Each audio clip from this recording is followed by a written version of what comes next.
मैं कोई त्योहार नहीं करती, कोई मैं व्रत नहीं करती, तीज भी नहीं करती, सिंदूर भी नहीं लगाई हूँ। और मेरे पति प्रोफेसर रमाकांत ठाकुर जी बिल्कुल हेल्दी और स्वस्थ हैं। मैं ब्राह्मणों से, इस व्यवस्था से बहुत दूर हूँ और बहुत सालों से हूँ। मान्यवर जा रहे हैं 2001 से। और आज हमारे सारे बच्चे सफल हैं। 2 बेटियां हैं मेरी जो इंटर कॉलेज में लगी हैं 2 साल पहले। एक का गाय घाट में है, वो भी आ जाएगी, और एक मधुबनी में थी, वो भी ट्रांसफर होकर यहाँ आ जाएगी। एक बेटा MBBS कर रहा है। सारे बच्चे सफल है। नहीं है कि हम भगवान को नहीं मानते हैं तो भगवान की वजह से हमारे बच्चे नहीं, सारे बच्चे सफल। परिवार सुखी है, दोनों सर्विस में हैं, ठीक हैं, स्वस्थ हैं, आपके सामने खड़े हैं। तो मन से, ये मन का जो भ्रम है ना, जो आप उधर दे रही है ना, उसे निकाल के फेंकिए। एक शराबी पिता से भी ज्यादा खतरनाक एक पाखंडी माँ होती है। एक शराबी पिता से भी ज्यादा खतरनाक एक पाखंडी अंधविश्वासी माँ होती है। कैसे? कभी भी एक शराबी पिता ये नहीं चाहेगा कि मेरे बच्चे शराबी बने, कभी भी नहीं चाहेगा। लेकिन जो अंधविश्वासी माँ होगी, पाखंड में डूबी हुई माँ होगी, धार्मिक कर्मकांडों में उलझी हुई माँ होगी, वो हमेशा चाहेगी कि मेरे बच्चे भी ऐसा ही बने। इसलिए सबसे ज्यादा जवाबदेही और जिम्मेदारी हम महिलाओं के कंधे पर है। हम क्या देखना चाहते हैं, अपने बच्चों को क्या बनाना चाहते हैं? अपने बच्चों को मजबूत बनाना चाहते हैं, साइंटिफिक अप्रोच वाला बनाना चाहते हैं, या उन्हें हम धार्मिक कर्मकांडों में उलझा करके उन्हें मानसिक रूप से पंगु बनाना चाहते हैं? ये आपको तय करना होगा। कितना अजीब लगता है जब हमसे गाय का गोबर रख के कहा जाता है कि तुम इसे मान लो कि ये गणेश है। पूजा होता है तो होता है ना। आप समझ सकते हैं कि पढ़ा लिखा व्यक्ति भी कोई गाय का गोबर ला के रख दे और उसे कहे कि मान लो कि गणेश है, तो हमारा विवेक कहाँ है? हम कितने विवेकशील हैं? समझ सकते हैं आप कि हम कितने विवेकशील रह गए कि गोबर को रख के कहा जाता है कि मान लो कि गणेश। वहीं पर पहचान हो गई कि आप में विवेक कितना है, आप क्या सोचते हो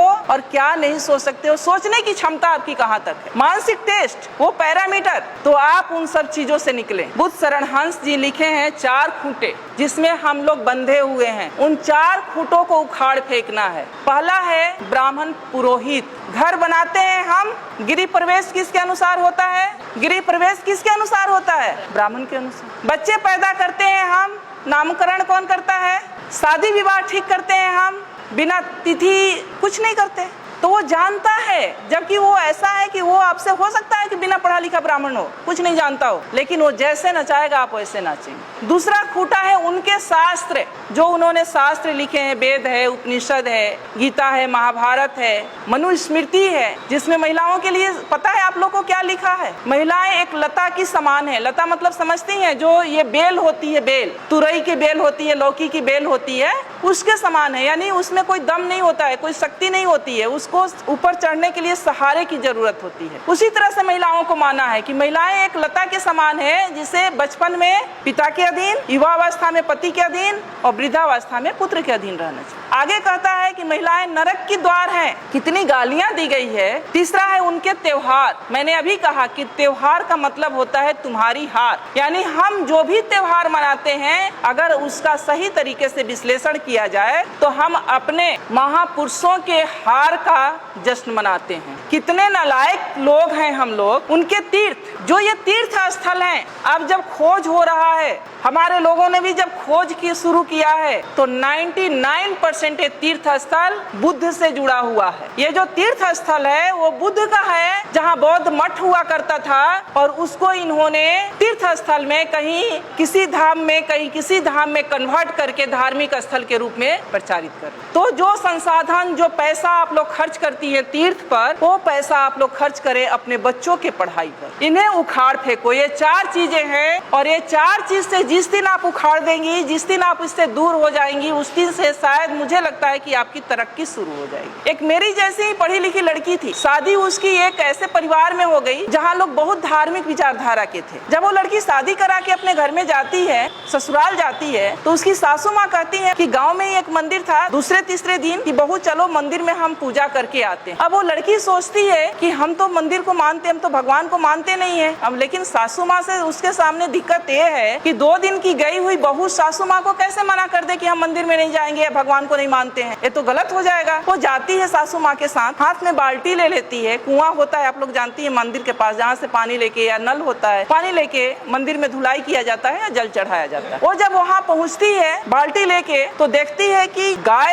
का मूर्ति बाहर बना हुआ है। वो गाय के थन के नीचे बाल्टी रख देती है। सासू माँ अभी ये गाय गाय दूध देगी तो घर ले चल के खीर बनाएंगे। उसकी सासू माँ हंसने लगती है कि मेरी बहू तो पागल है, पत्थर की गाय कहीं दूध देगी? मैंने तो ये सोचा था कि ये गाय दूध देगी और हम घर में जाके खीर बनाएंगे। वहाँ से बाल्टी उठा लेती है। फिर वो थोड़ा आगे बढ़ती है तो वहाँ पर शंकर जी का मूर्ति लगा रहता है, तो उनके गले में एक सांप फुफकार रहा होता, तो वो डरने का नाटक करती है और पीछे हट जाती है, सासू माँ से चिपक जाती है। सासू माँ अभी तो ये नाग मुझे डस लेगा। फिर उसकी सासू माँ हंसती है कि क्या वास्तव में मेरी बहू पागल है क्या? ये कहती है कि पत्थर का नाग मुझे डस लेगा। तो कहती है तुम पागल हो गई हो क्या? ये तो पत्थर का है, ये क्या तुम्हें डस सकता है? सासू माँ उसको अंदर ले जाती है जहाँ एक देवी की मूर्ति रहती। फिर उसकी सासू माँ कहती है कि बेटा देवी के चरणों में ये सब चढ़ा के देवी से आशीर्वाद ले लो, ये माँ बहुत आशीर्वाद इनका फलीभूत होता है, तुम आशीर्वाद ले लो। जब ये बात उसकी सासू माँ कहती है तब वो लड़की कहती है, अपने सासू माँ के चरणों में गिर जाती है, कहती है कि माँ पत्थर की गाय अगर दूध नहीं दे सकती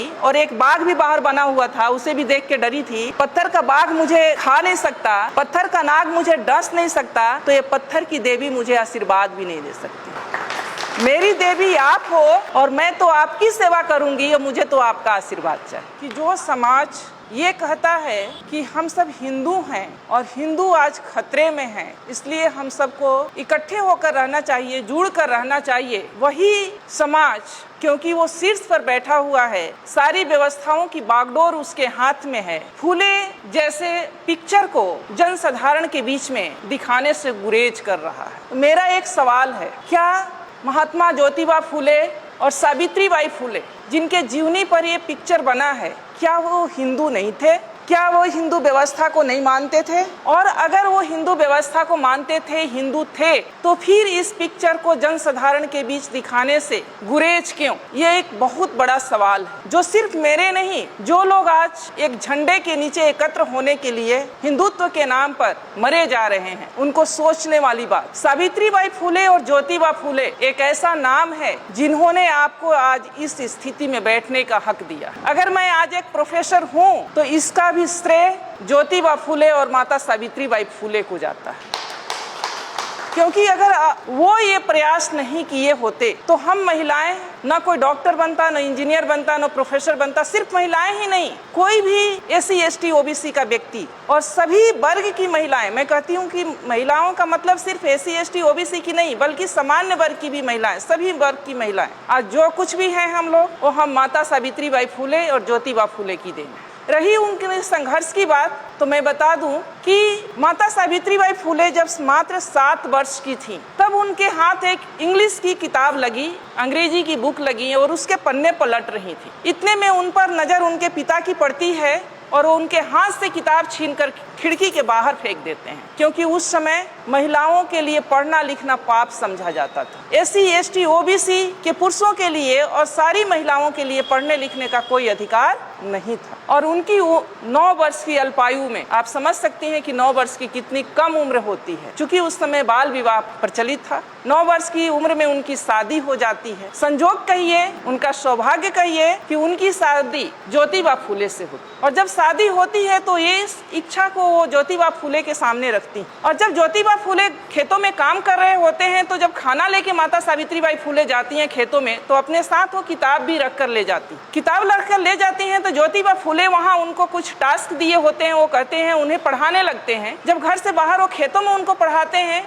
कुछ दिन के बाद इसकी चर्चा उनके पिता तक पहुंचती है कि ज्योतिबा फूले अपनी बहू को यानी अपनी पत्नी को पढ़ना लिखना सिखा रहा। क्योंकि उस समय महिलाओं के लिए पढ़ना लिखना किसी पाप से कम नहीं था, पढ़ने लिखने का कोई अधिकार नहीं था महिलाओं को। तो उनके पिताजी इस पे नाराजगी व्यक्त करते हैं कि अच्छी बात नहीं है, आप सावित्री को पढ़ाओ लिखाओ नहीं बेटा, घर का काम काज करने दो बहू को, ये अच्छी बात नहीं है, क्योंकि जब तुम ऐसा करोगे तो अपने जाति बिरादरी के लोग या समाज के लोग इसका विरोध करेंगे। लेकिन ज्योतिबा फूले नहीं मानते। वो शुरू से इस व्यवस्था को चूंकि बहुत करीब से वो देखे थे। वो भी घटना आप लोग को पता होगा कि जब वो अपने एक दोस्त के सवर्ण दोस्त के शादी में जाते हैं पगड़ी बांध करके, और वहाँ पर जब वो व्यक्ति एक उस वर्ग का व्यक्ति, उस जाति का व्यक्ति ये कहता है कि ये OBC का व्यक्ति व्यक्ति हमारी जाति की शादी में क्या कर रहा है, उन्हें अपमानित किया जाता है, तब उनको समझ में आता है कि शिक्षा कितनी जरूरी है और शिक्षा के बाद भी बहुत कुछ नहीं बदलने वाला। फिर वो प्रण करते हैं कि नहीं, चाहे जो हो जाए लेकिन मैं सावित्री को पढ़ाऊंगा जरूर। बातें यही नहीं रुकती है।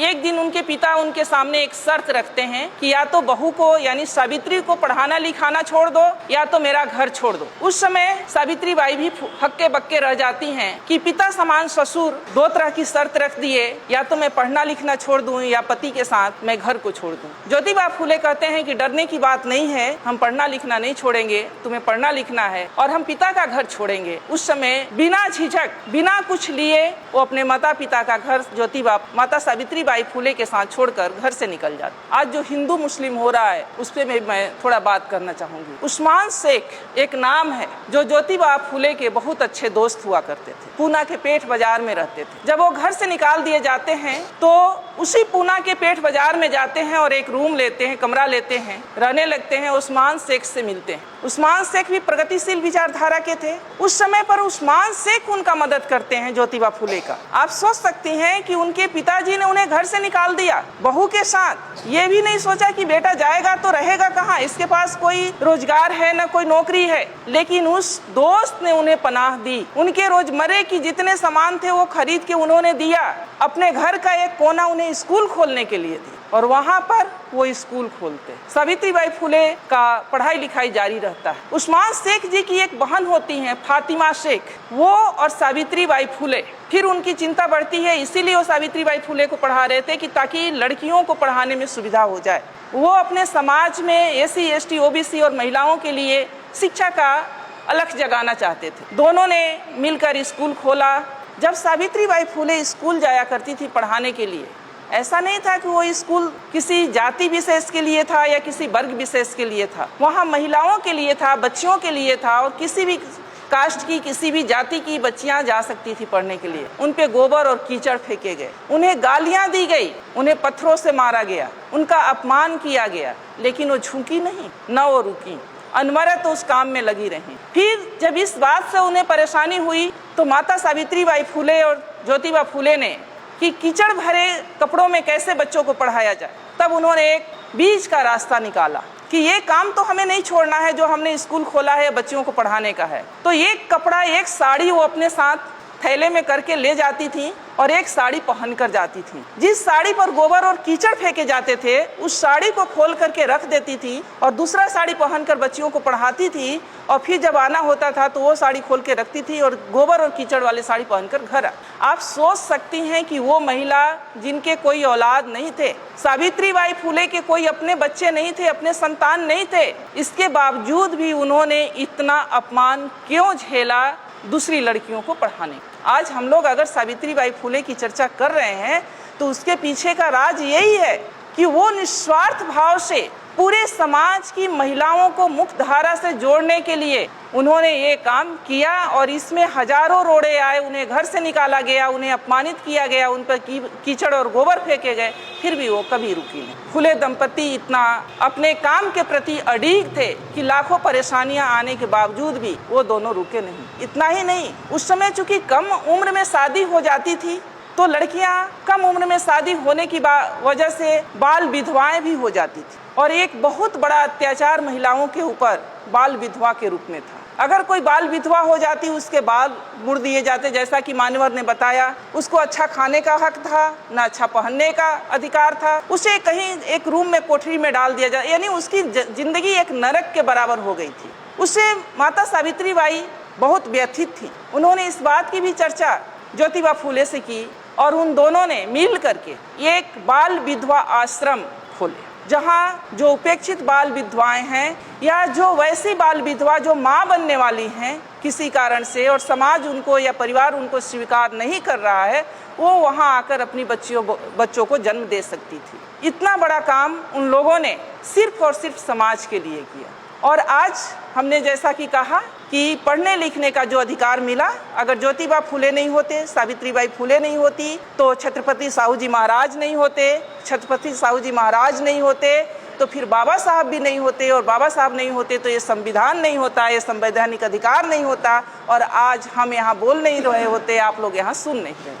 अब महिला सशक्तिकरण की बात हम करते हैं। महिला सशक्तिकरण, मैं ये नहीं मानती कि आज भी महिलाएं हमारी कमजोर हैं। हमारी महिलाएं सशक्त हुई हैं, ऊंचे ऊंचे पदों पर गई हैं, डॉक्टर बनी है, इंजीनियर बनी है, पायलट बनी है, जज बनी है, हर क्षेत्र में वो काबिलियत हासिल की हैं। लेकिन क्या उनका सशक्तिकरण की दिशा सही है? सवाल यहाँ है, क्या हम उस व्यवस्था को, उन महापुरुषों के त्याग और बलिदान को समझ पा रहे हैं जिसकी बदौलत आज हम यहाँ बैठे हैं या हम हैं? नहीं। हमें निराशा और हताशा होती है कि जिस व्यवस्था ने हम महिलाओं को ह्यूमन बीइंग नहीं समझा, मानव नहीं समझा, जिसने हमें नरक का द्वार कहा, जिसने हमें पतित कहा, जिसने हमें ये कहा कि महिलाओं के घुटने में दिमाग होते हैं, जिसने हमें न जाने कितनी गालियों से अपमानित किया, आज भी हम पढ़ी लिखी महिलाएं भी उसी व्यवस्था को पुष्ट करने में लगे हुए हैं। अपना साधन संसाधन सब वहाँ खर्च करने में लगे हैं। और जिन महापुरुषों ने हमें ये हक दिया मान सम्मान के साथ जीने के लिए, न तो उन्हें हम जानते हैं, न जानने की कोशिश करते हैं, न हम उन्हें पढ़ते हैं, और अगर जानते भी हैं तो उसे मानते नहीं। दिक्कत सबसे बड़ी यहाँ, आज जिस व्यवस्था के तहत हम लोग जी रहे हैं, मान्यवर ने कहा कि दो सिद्धांतों, दो विचारधाराओं की लड़ाई है जो 300 वर्षों से चली आ रही है। बहुत सारे, कबीर जी बिल्कुल पढ़े लिखे नहीं थे, लेकिन उनके इतनी सटीक विश्लेषण है। पाहन पूजे से हरि मिले तो मैं पूजू पहाड़, ताते ये चक्की भली पीस खाए संसार। बिना पढ़ा लिखा व्यक्ति इतनी बड़ी बात कह गया, और हम लोग MA PhD डिलीट किए हुए व्यक्ति उसी पत्थर के चक्कर में अपने सारे पढ़ाई लिखाई को मिट्टी में मिला रहे। आज जो व्यवस्था चल रही है, और ये महिलाओं के बाद जो मान्यवर ने कहा, चाहे जो सब्जेक्ट में रखा गया कि महिलाओं को जागृत करना बहुत जरूरी है। अगर हम महिलाओं के महत्व की बात करें तो महामानव बुद्ध ने भी ये कहा है कि जो 8 रत्न होते हैं उनमें से महिलाएं सबसे महत्वपूर्ण है, सबसे श्रेष्ठ रत्न है। क्योंकि जो चक्रवर्ती सम्राट भी पैदा होता है तो एक माँ के गर्भ से ही पैदा होता है, और उसका पालन पोषण भी माँ ही करती। इसलिए महिलाएं, जिस समाज की, जिस परिवार की महिलाएं जितनी सशक्त होंगी, जितनी बुद्धिमान होंगी, वो समाज और परिवार उतना ही सशक्त और बुद्धिमान होगा, प्रगतिशील होगा। आज क्या हो रहा है? मान्यवर ने बहुत सही बात कहा कि श्रीमान श्री तो चलाते हैं ऐसे कार्यक्रमों में, और हमारी मतियां रह जाती हैं घरों में। मैं नहीं कहती कि ये सारे दोष महिलाओं का है, ये सारा दोष महिलाओं का सिर्फ नहीं है, महिलाओं से भी ज़्यादा दोष पुरुषों का है, हमारे समाज के पुरुषों का है, जिनको ये भय है कि अगर हम अपनी महिलाओं को भी, हमारी महिलाएं भी अगर जागृत हो गई तो शायद हमारा पुरुषत्व पर ठेस पहुंचेगा। क्योंकि ये हमारा भारतीय समाज मातृ समाज था, मातृ परिवार का समाज था।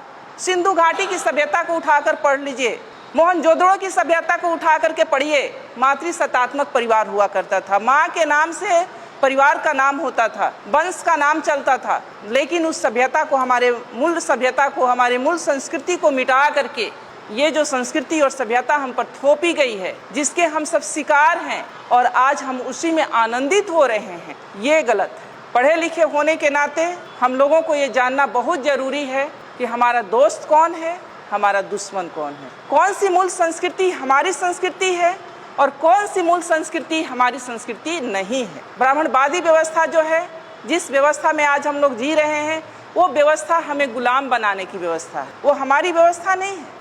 अगर वो हमारी व्यवस्था रहती तो उस व्यवस्था में इतना ऊंच नीच नहीं रहता कि एक को पवित्र और दूसरे को अपवित्र समझा जाता। उसमें 6743 जातियां नहीं बनाई जाती, उसमें महिलाओं का इतना अपमान नहीं किया जाता जिसमें ये कहा जाता कि महिलाओं का अपना स्वतंत्र कोई अस्तित्व ही नहीं है। बचपन में वो पिता के अधीन, युवावस्था में पति के अधीन और वृद्धावस्था में पुत्र के अधीन रहने की अधिकारी है, यानी महिलाओं का अपना कोई अस्तित्व नहीं है। और हम महिलाएं उसी व्यवस्था में अपना सारा संसाधन, अपनी सारी एनर्जी खत्म किए जा रहे हैं। तो हमें समझना होगा, जिस व्यवस्था के तहत हम लोग जी रहे हैं वो व्यवस्था हमारे लिए नहीं। हमारी व्यवस्था क्या है? जो हमारे महापुरुषों ने दिया है, जो ज्योतिबा फूले ने दिया है, जो सावित्रीबाई फूले ने दिया है, जो रामास्वामी पेरियार ने दिया है, जो बाबा साहब ने संवैधानिक आपको अधिकार दिया है, वो हमारी व्यवस्था है, जिसमें समानता असमानता जैसी कोई बात नहीं है। जिसमें समानता की बात कही जाती है, असमानता जैसी कोई बात नहीं है। बंधुत्व का बात है, भाईचारा की बात है। संवैधानिक अधिकार जो है, संवैधानिक जो विचारधारा है, उसके अकॉर्डिंग हमको व्यवहार करना होगा। हमें हर उस व्यवस्था को नकारना होगा जो असमानता पर आधारित है, जो बंधुत्व और न्याय की बात नहीं करता है। महिलाओं की बात है तो महिलाओं की जैसा कि बात आई, अभी बहुत सारी बातें आई। महिलाएं क्या है, महिलाओं को क्यों इतना गुलाम बनाया गया, महिलाएं क्यों इतना सॉफ्ट टारगेट हो जाती हैं, महिलाओं को क्यों अपने कलच में लोग ले लेता है, इसके पीछे का भी रीजन है। अब पढ़ी लिखी महिलाएं हैं तो बाहर निकलने लगी, लेकिन जब पढ़ी लिखी महिलाएं नहीं थी तो पुरुष अपने साथ उनको कहीं भी लेके जाते नहीं थे। वो घर में रहती हैं, वो संवेदनशील भी होती हैं। अगर कोई उनसे ये कह दे कि तुम्हारे परिवार पर, तुम्हारे पति पर या तुम्हारे बेटे पर इस तरह का ग्रह गोचर है और ये करोगी तो ठीक हो जाएगा, तो वो अपना सब कुछ न्यौछावर करने के लिए तैयार हो जाती है। और इसी उसके मनोविज्ञान का फायदा हमारे दुश्मनों ने उठाया। मैं आपसे एक सवाल करती हूँ कि जो माँ, यहाँ बिहार में कल्चर है कि चाहे वो महिला बिल्कुल बेड पर हो, बेड रेस्ट में हो, डॉक्टर ने उसे मना कर दिया हो हर चीज़ से, फिर भी अगर वो जिंदा है तो वो ज्योतिया व्रत नहीं छोड़ती हैं। ऐसा है ना, ज्योतिया करेंगी ही करेंगी, क्योंकि कहा जाता है कि ये ज्योतिया जो है वो बच्चे के लिए है। तो जो माँ या जो महिला इतना 24 घंटे का बिना पानी के, बिना अपने बच्चे के सलामती के लिए व्रत कर सकती है, क्या उस महिला को झकझोर दिया जाए और बता दिया जाए कि असली तुम्हारी संस्कृति क्या है, तो क्या वो अपने बच्चे के उन्नति के लिए वो स्वीकार नहीं करेगी? जरूर करेगी। तो दोष हमारी महिलाओं में सिर्फ नहीं है, दोष हमारे पुरुषों में भी है कि जो हमारे पुरुष खुद ब्राह्मणी व्यवस्था के गुलाम हैं, वो अपनी महिलाओं को अपना गुलाम बना के रखना चाहते हैं। तो हमारी महिलाएं दोहरी शिकार हो रही हैं। तो पहले पुरुषों को भी तैयार होना होगा, पहले हमारे समाज के पुरुषों को मानसिक रूप से तैयार होना पड़ेगा और अपने महापुरुषों की विचारधारा को अपने घरों तक ले जाना पड़ेगा। और अगर वो वहाँ पर, कई बार होता है कि महिलाएं हमारी बहुत जल्दी नहीं समझ पाती, क्योंकि उन्होंने जो बचपन से देखा है, अपने माँ के आंचल में जो देखा है कि माँ हमारी व्रत करती थी, त्योहार करती थी, पूजा पाठ करती थी, और अचानक आप उनसे कहें कि आपको कोई विवाह पर्व नहीं करना है, तीज त्योहार नहीं करना है, तो वो नहीं मानेंगी। तो आपको उनको ऐसे प्रबोधनों में, जहाँ इस तरह के वैचारिक प्रबोधन होते हैं, वहाँ लेकर जाना चाहिए। वहाँ भी नहीं लेकर जा सकते हैं तो आप पतली पतली किताबें आती हैं, उस तरह की किताबों को उनको देना चाहिए ताकि वो पढ़ें। सोशल मीडिया पर बहुत सारी चीज़ें आने लगी है, आप उनसे उनको अवेयर कराएं, क्योंकि ये बरसों की गुलामी 2 दिन में नहीं ख़त्म होने वाली। टाइम लगेगा, लेकिन वो ख़त्म होगा अगर महिला जिस समाज की और जिस परिवार की समझ गई एक बार। क्योंकि बाबा साहब ये कहते थे कि अगर महिलाओं की उसकी गुलामी का एहसास दिला दिया जाए तो उसकी बेड़ी को तोड़कर निकलने में उसे देर नहीं लगेगी।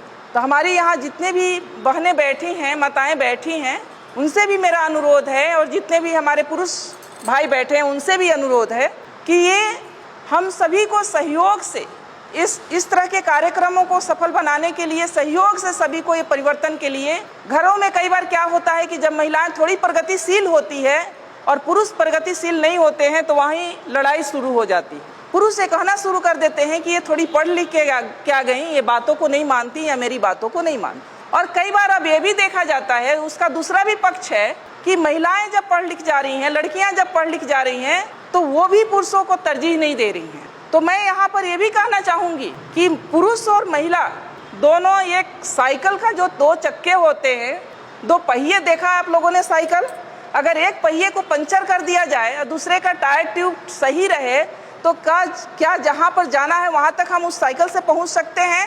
नहीं पहुँच सकते ना। तो इसीलिए पति पत्नी का सामंजस्य होना, वैचारिक सामंजस्य होना बहुत जरूरी है, एक दूसरे को सपोर्ट करना बहुत जरूरी है।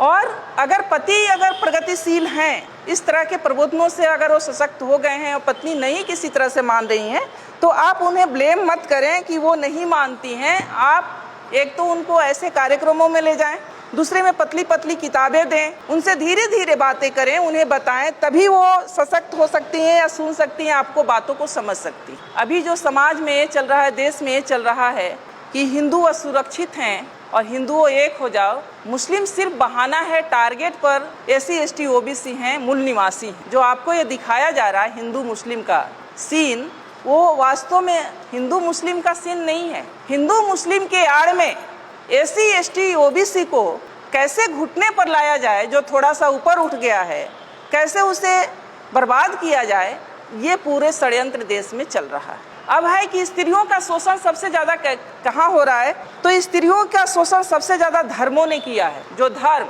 जिसको हम लोग धर्म कहते हैं, वास्तव में वो धर्म नहीं धंधा है। जो धर्म कहते हैं कि हम धार्मिक काम कर रहे हैं, वो धर्म नहीं धंधा है। और पढ़े लिखे भी यहाँ अंधा है, क्योंकि धर्म का अर्थ होता है धारण करना। मैं समाजशास्त्र की छात्रा रही हूँ, उसमें पढ़ाया जाता है कि धर्म का अर्थ होता है धारण करना। धर्म का अर्थ कहीं भी पूजा पाठ से नहीं है। धर्म का मतलब होता है हमारे नैतिक चरित्र से, कि हम कितने नैतिक हैं। हम अपने कर्मों के प्रति, कर्म का मतलब हमारी जो ड्यूटी है, जो हमारी रिस्पॉन्सिबिलिटी है। अगर हम एक माँ हैं तो हमारा ये धर्म है कि अपने बच्चों का पालन पोषण, परवरिश अच्छे तरीके से करें। हमारा ये धर्म नहीं है कि हम मंदिर में जाके घंटी बजाएं और बच्चा हमारा भूख से बिलख रहा हो। धर्म का मतलब होता है हमारे नैतिके से। तो जो महिलाओं का जो शोषण सबसे ज़्यादा हुआ है वो धर्मों ने किया है, फिर भी महिलाएं सबसे ज़्यादा धार्मिक कर्मकांडों में उलझी रही हैं। उन्हें यह पता नहीं है कि जिन धार्मिक कर्मकांडों को मान रही हैं वो उन्हें गुलाम बनाने के लिए है। जिन धार्मिक कर्मकांड को हम लोग कर रहे हैं वो कुछ और नहीं है। जैसा उमा शंकर जी ने कहा कि महिलाओं के लिए व्रत त्यौहार इसलिए रखा गया कि जब वो माँ बनने वाली रहे और उपवास करे तो जो बच्चों को पौष्टिक आहार मिलना चाहिए वो न मिले और बच्चा जो है वो किसी तरह से माने हष्ट पुष्ट न हो। तो महिलाओं का इसीलिए किया गया कि महिलाएं किसी भी समाज की रीढ़ होती हैं, किसी परिवार की रीढ़ होती हैं। जिस परिवार की महिला पढ़ी लिखी होगी, मजबूत होगी, फिजिकली या मेंटली मजबूत होगी जिस परिवार के, उस परिवार के बच्चे भी मेंटली और फिजिकली मजबूत होंगे। जो महिलाएं देखती होंगी आप कि जो माँ बीमार सी है उसके बच्चे भी बहुत हष्ट पुष्ट नहीं होते। तो ये साइंटिफिक भी है। और हमारी महिलाएं ऐसी नहीं थी, जो आज की महिलाएं हमारी ऐसी नहीं थी। हमारी महिलाएं जो थी उनके नाम से परिवार का नाम चलता था और उन्हें बड़े साजिश के तहत उन्हें गुलाम बनाया गया। पहले तो उन्हें ये सब जेवर पहना करके गुलाम बनाया गया और जब इससे भी लगा कि वो नहीं गुलाम रहेंगी तो फिर उन्हें मानसिक कर्मकांडों में उलझा करके गुलाम बनाया गया। तो मैं तो इतना रिक्वेस्ट करूंगी कि ये जो कर्मकांड हैं, ये जो धर्म है, व्रत हैं, त्योहार हैं, ये आपके गुलामी के प्रतीक हैं। जो त्योहार हैं वो आपके, त्योहार के मतलब होता है तुम्हारी हार। यानी ये सब हम लोग जो त्योहार मनाते हैं, वास्तव में हिंदू पर्व त्योहार, वो हम अपने ही पूर्वजों की हार का जश्न मनाते हैं। हम लोग अपने ही पूर्वजों के हार का जश्न मनाते हैं। और कहा गया है कि एक शराबी पिता से भी ज़्यादा खतरनाक एक पाखंडी माँ होती है। एक शराबी पिता से भी ज़्यादा खतरनाक एक पाखंडी अंधविश्वासी माँ होती है। कैसे? कभी भी एक शराबी पिता ये नहीं चाहेगा कि मेरे बच्चे शराबी बने, कभी भी नहीं चाहेगा।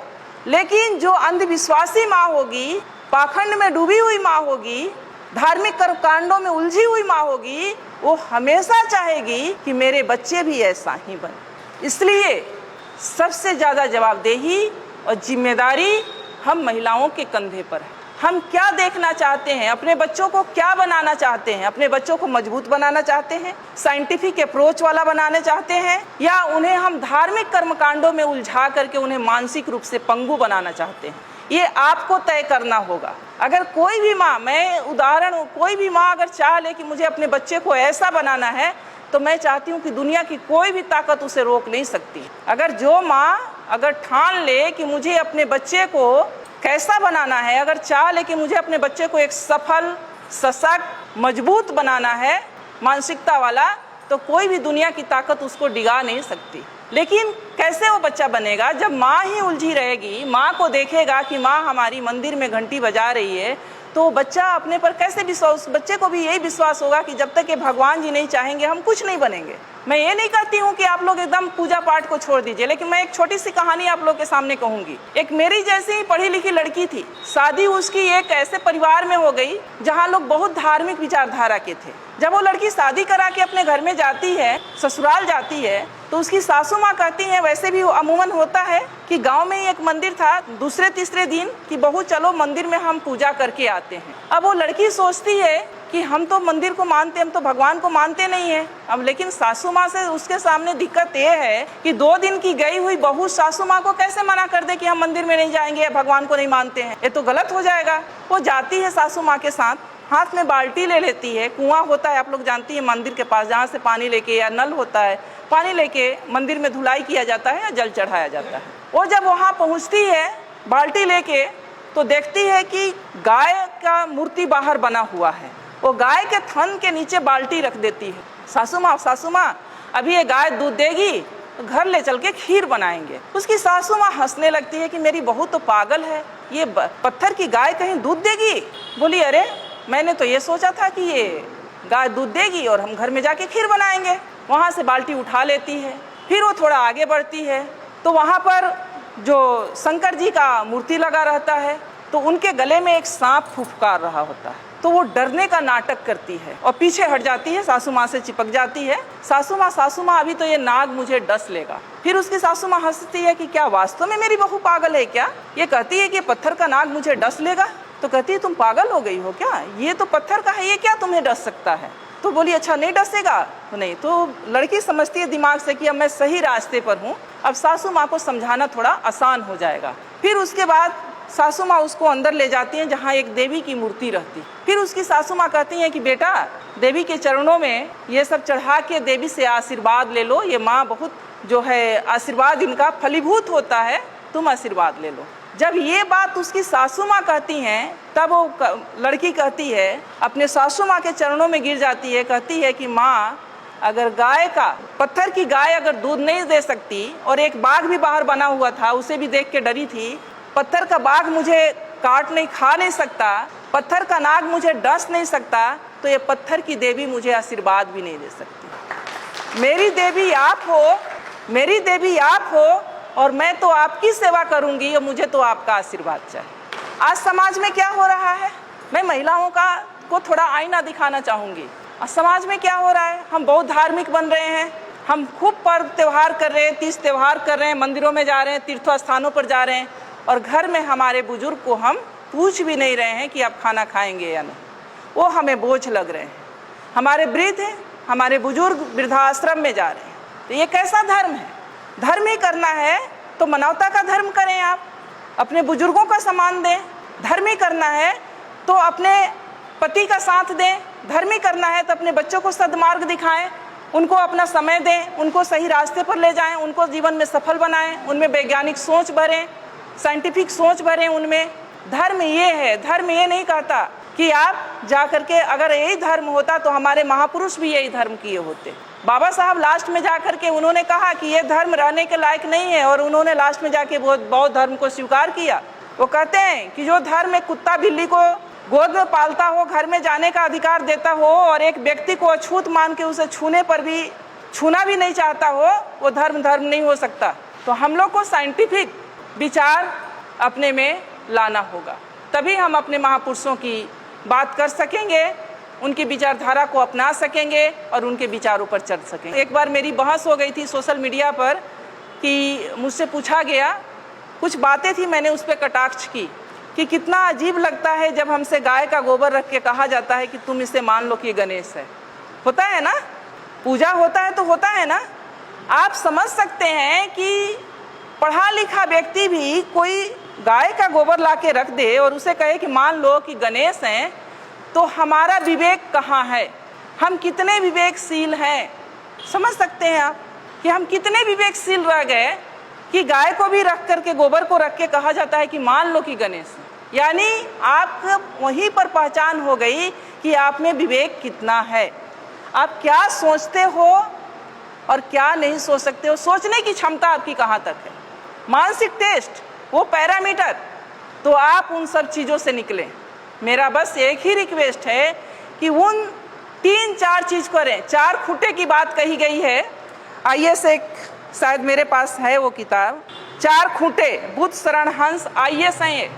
ये पतली सी किताब है, IAS हैं, ये कोई साधारण व्यक्ति नहीं है, समझ सकते हैं आप लोग। बुद्ध शरण हंस जी लिखे हैं 4 खूंटे, जिसमें हम लोग बंधे हुए हैं। उन 4 खूंटों को उखाड़ फेंकना है। अगर वास्तव में अपने महापुरुषों के प्रति थोड़ी सी भी हम लोगों की अंदर श्रद्धा है तो करना पड़ेगा, तभी हम, क्योंकि जब तक हमारे इस मन मस्तिष्क में कुछ लिखा हुआ है, जब ब्लैक बोर्ड देख रहे हैं, जब तक ब्लैक बोर्ड पर लिखा हुआ है, दूसरी चीज़ तब तक नहीं लिखी जा सकती जब तक कि उसको साफ न किया जाए। बिना साफ किए दूसरी चीज़ नहीं लिखी जा सकती। तो ये जो 4 खूंटे हैं उससे आपको उखाड़ना होगा। पहला है ब्राह्मण पुरोहित।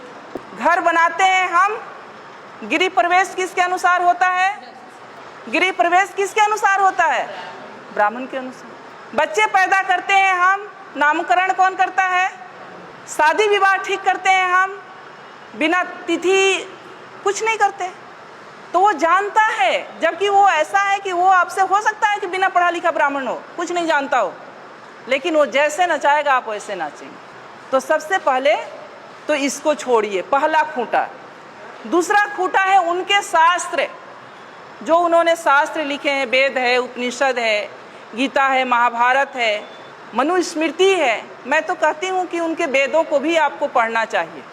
शायद आप उनके वेदों को पढ़ लें, मनुस्मृति को पढ़ लें, तो शायद कल्याण हो जाए। जिसमें महिलाओं के लिए पता है आप लोग को क्या लिखा है?